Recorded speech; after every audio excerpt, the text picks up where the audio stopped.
स्वागत है आपका हमारे चैनल किस्से कहानियों में। आज हम सुनेंगे पंचतंत्र की कहानी, शिकार का ऐलान। सालों पहले एक घने से जंगल में कुछ जानवर रहा करते थे। उनमें से एक शेर था और उसकी सेवा में हरदम लोमड़ी, भेड़िया, चीता और चील रहते थे। लोमड़ी को शेर ने अपनी सेक्रेटरी, चीता को अपना अंगरक्षक और भेड़िए को अपना गृहमंत्री बना रखा था। इनके अलावा चील दूर दूर की सारी खबरें लाकर शेर को देता था, यानी वो खबरी का काम करता था। इन चारों को भले ही शेर ने अच्छे अच्छे पद दे रखे थे, लेकिन दूसरे जानवर इन्हें चापलूस मंडली कहते थे। सबको पता था कि चारों कोई काम करें चाहे न करें, लेकिन शेर की चापलूसी खूब अच्छे से करते हैं। रोजाना चारों जानवर शेर की बड़ाई में कुछ शब्द कह देते थे, जिससे वो खुश हो जाता था।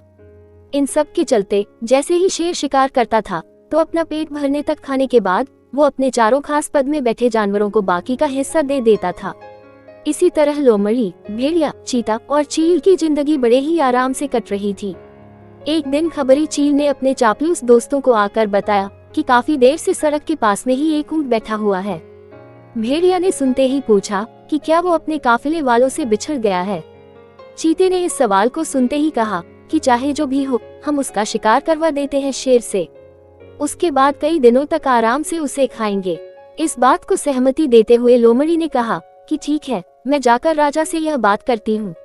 इतना कहकर सीधे लोमड़ी शेर के पास पहुँचे और बड़े ही प्यार से बोली, महाराज, हमारा दूत खबर लेकर आया है कि एक ऊंट हमारे इलाके में आकर सड़क के किनारे में बैठा हुआ है। मुझे किसी ने बताया था कि मनुष्य जिन जानवरों को पालते हैं उनका स्वाद काफी अच्छा होता है, एकदम राजाओं के खाने के लायक। अगर आप कहें तो मैं यह ऐलान करवा दूं कि वह ऊंट आपका शिकार है।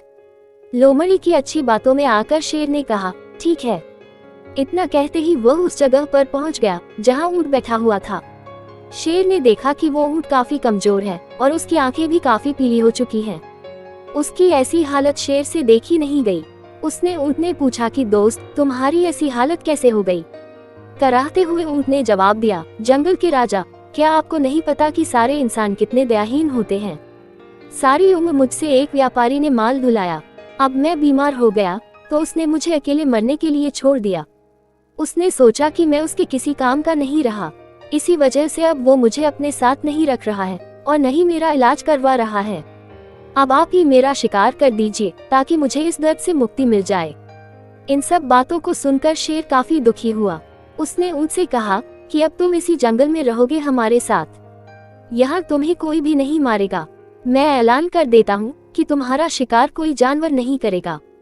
शेर की इस दयालुता को देखकर चारों चापलूस जानवर दंग रह गए। धीमी आवाज में भेड़िए ने कहा कि कोई नहीं, बाद में इसे किसी तरह से मरवा देंगे। अभी जंगल के राजा का आदेश मान लेते हैं। ऊंट अब उसी जंगल में आराम से रह रहा था। अच्छी से हरी घास खाते खाते ऊंट एक दिन बिल्कुल स्वस्थ हो गया। वो हमेशा शेर के प्रति आदर भाव रखता था और शेर के दिल में भी उसके लिए दया और प्रेम की भावना थी। अब शेर की शाही सवारी भी स्वस्थ ऊंट निकालता था। वो शेर के चारों खास पदाधिकारी जानवरों को अपनी पीठ पर बैठा कर चलता। एक दिन चापलूस जानवरों ने जंगल के राजा शेर को हाथी का शिकार करने के लिए कहा।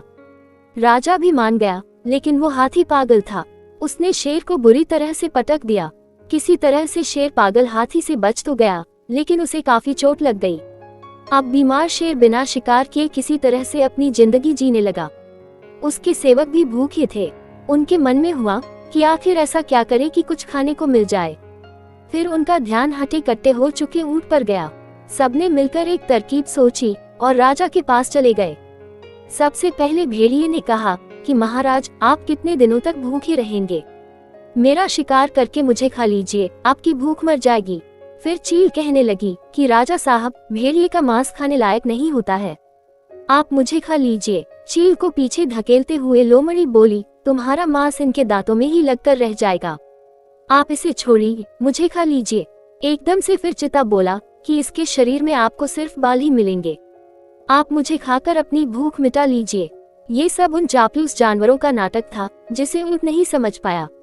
उसने भी एकदम से कहा कि महाराज, मेरी जिंदगी तो आपकी ही दी हुई है, आप इस तरह से भूखे क्यों रहेंगे? आप मुझे मारकर खा लीजिए। चारों चापलूस जानवरों को इसी बात का इंतजार था। उन्होंने एकदम कहा कि ठीक है महाराज, आप ऊंट को ही खा लीजिए। अब तो ये खुद ही कह रहा है कि मुझे खा लो, और इसके शरीर में मांस भी काफी ज्यादा है। अगर आपकी तबीयत ठीक नहीं लग रही है तो इसका शिकार हम कर देते हैं। इतना कहते ही चीते और भेड़िए ने मिलकर एक साथ ऊंट पर हमला कर दिया। कुछ ही देर में ऊंट की मौत हो गई। कहानी से सीख, अपने आसपास चापलूस लोगों को नहीं रखना चाहिए। वो हमेशा अपने फायदे की ही सोचते हैं।